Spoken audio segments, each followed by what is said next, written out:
See? You elevate it. You don't. Oh, okay, so you don't pinch in. So when you're going in, this tip of your knife is going to dig into the meat, right? So when you're doing the skinning part, you try to elevate your knife so it's cutting skin. Maybe it's just going away from everything else. See? Hi, I'm Adam. I work for the Galiano Conservancy Association. I'm the restoration coordinator here. Ecological restoration is all about allowing ecosystems to recover from damage, usually damage that we cause as human beings. Other times, it's not quite so obvious. And in the case of the Southern Gulf Islands here in British Columbia, one of the major impacts that we have on our islands is actually deer populations that are growing without any predation. Because we have no natural predators left on these islands, the only predators that remain are human beings. And the way that we can keep deer populations in check so that they don't overrun the ecosystem and eat all of the vegetation and have cascading impacts upon the ecosystem is by hunting them. And so at the Conservancy here, we've partnered with members of the Penelakut First Nation to hunt deer on our conservation areas to try to reduce their impacts on the areas that we're trying to restore and bring back into health. And at the same time, we can produce all sorts of local food for our communities, which oftentimes don't have a good source of local high-quality protein. By hunting the deer as a community in a good way, we can solve two problems at once. We can provide good, local, high-quality protein that fits into this ecosystem, and at the same time, we can allow our ecosystems to recover from over-browsing. So what we did here today, some of us went out yesterday onto the land and we brought some deer in, and today as a community we went and we butchered them, we skinned them, and then we brought them inside and made the cuts for the meat, and we're gonna do a little bit of sausage making, hopefully. See about that. You just touch it downwards because you're gonna face your knife downwards. Point the blade away from you. Oh, here, like that. Yeah, bring it far as you can up in here. That's the liver. So you can just pull that off, eh? Mm-hmm. No, that's the heart. That'll just pull it off. You can just put your hand in. You might have to cut this to get in there. I want the heart and the liver. Figuring out what to separate here. That's probably not a good knife. Wait, are there lungs in there? Yeah, Yep. that's the purple color. Oh, that's. Oh. Wow. And that. Wow. That's the Oh, heart. that is so tasty. You can tell. Can you tell can you tell if they've been mostly feeding off the blackberries? Like, does it change their color? Yeah. There we go. We're going to be using the skins for drums, Yeah? Oh, good. so don't go through. So that makes it even Yeah, that wasn't just idle information, was it, Karen? No, Don't wreck the skin, you guys. rest the skin. And I'll show you guys how to do this pull down once you get up there.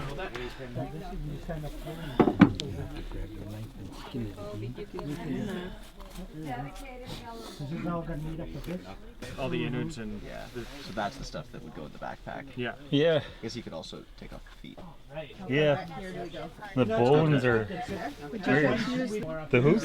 Hoofs for rattles and stuff. Yeah, or regalia and things like that for our longhouse ceremonies.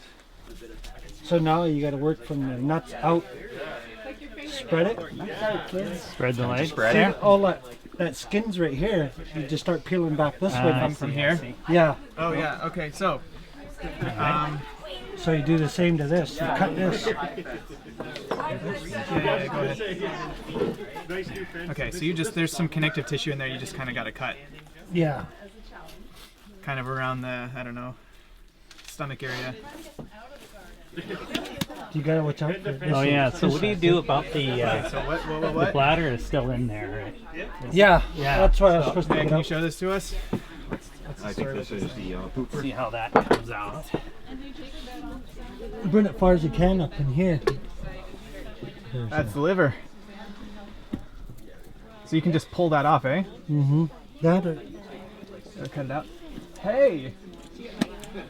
Yes, I'm glad you made it. Wow. There's your heart. There's the heart. So that's the And the lung? lungs. Is that the lung, the other part? Sometimes these have little fat on them, see? There's your heart. There's the heart. Some people eat these. Because anemic. This is like a blood thinner, so people eat this when they're low on blood. And it builds their blood back up. I gather we might be eating some later this evening. Yeah, they're cooking some up. That's what I hear. And then the lungs and the bladder? The liver, that's usually what we take is these. Okay. Yeah. Okay. Attaching the body to the. That's so cool. How long? So when you first hunted when you were 11. Yeah. So how long did it take you to start to feel really confident in what you were doing? Well, I had to be confident. I had 3 older brothers that taught me how to hunt too. So I Sink or You had to swim. fake it. Yeah. Tons of ribbing. Obviously 11 and But at the same time, there was a lot of lessons. Yeah, right. Always more to learn. Like my brothers are, like they taught me a lot about fishing and a lot about hunting.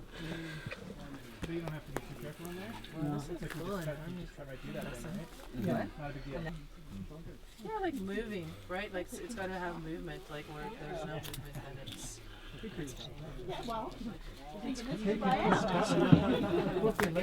Can you bring this in, please? Once you get there, you can see you bring it back to what. And you can pull the other side. And the pericardium I saw. Right here. Extra. When you roll it over, I tried to pull the skin Oh, back. use it as like a mat. Yeah, because it's just common sense. Like you don't want to be rubbing the rest of your back strap in the grass Yeah. and dirt. So I use that same flap of Okay. skin as like for a rug. So around on here, this is the butthole. You can go inside of it. Everyone's head Okay? There's going to be a bone in there. You'll run into it. As soon as you hit it somewhere back right here, just keep doing that. It's going to hit here somewhere. So that's where you're like cutting through, eh? Yeah. That's where it brings you to. Oh, and then when you peel it, that's Yeah, it's see nice right and there, loose. there's your bone. There's the bone. Yeah. I see. You just somehow break through it. But what they do is they cut right around the neck. And I'm not too sure if they try to roll the ball under the skin. But anyway, they cut around the neck and then they grab it. They put it right back here and tie the rope around that golf ball, like so the golf ball's sticking out like this, and the rope's underneath that golf ball. And then rip it all out. They got it here. They tie the head. Break through that.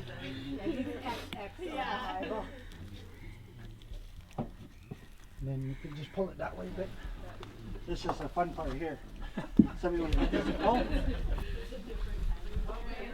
Oh, right down to the bottom now. Wow. Cool. If you can't get it, just touch it up with this. Poopy, make poops a lot. There we go. Got that little dot there. So when you have it up, hanging, you can grab it and pull it. And just go all the way down. Hey. Down. That's the one we didn't want busting in there. Eh? When you're doing this, when you're cutting the joint, you want to be lifting the shank away from this, because this is going to help you separate the joint. So if you lift this up, like you're holding it up, and you can see the joint get exposed as soon as I cut it, right? Yeah. Oh, interesting.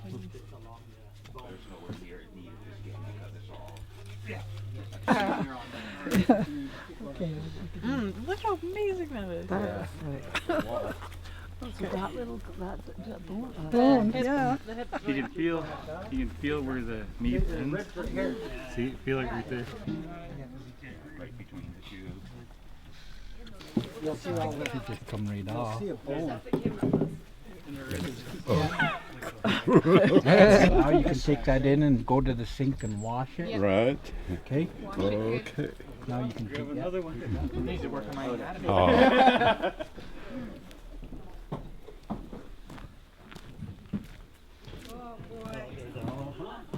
Doesn't that look good? Not much there. Right. Lean. It's very small. But would you use the neck stuff for like ground? Neck cake's nice. Steamy. Yeah, not in the bucks. No? No, it's like a dough you'd use the whole thing, but a buck is he's a little bit, yeah, you try to stay away from his neck and his shoulders. Yeah. Because they're always running, right? Yeah, so it's tough. It's tough. Yeah. But the neck it's kind of iffy. I don't use that. For big game animals, it's very good, but for these small. Right. Little about that big. Yeah. Cook something for 30 seconds. Watch your parts. Oh. Got it. Go parts, go! Yeah, I kind of missed a little. Okay, what's that part? The back strap. Yummy stuff. Have more, buddy? You just cut right through there. One of these knives is Wow. So that That's pretty will good. make a good sized drum. See how far he stretches. So that might make a 22-inch drum. Yeah.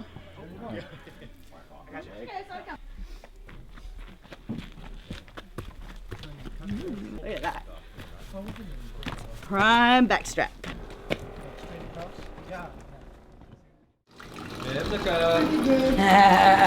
Getting my hands.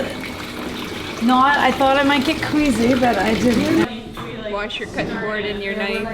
Then you're going to move into a different station. Okay. So I'm trying to take the least amount of meat off, but maybe it's making me go slow. If it needs to be thinned down a little bit, we'll do that at the grinder. And Nikki's going to start cooking the liver and the heart.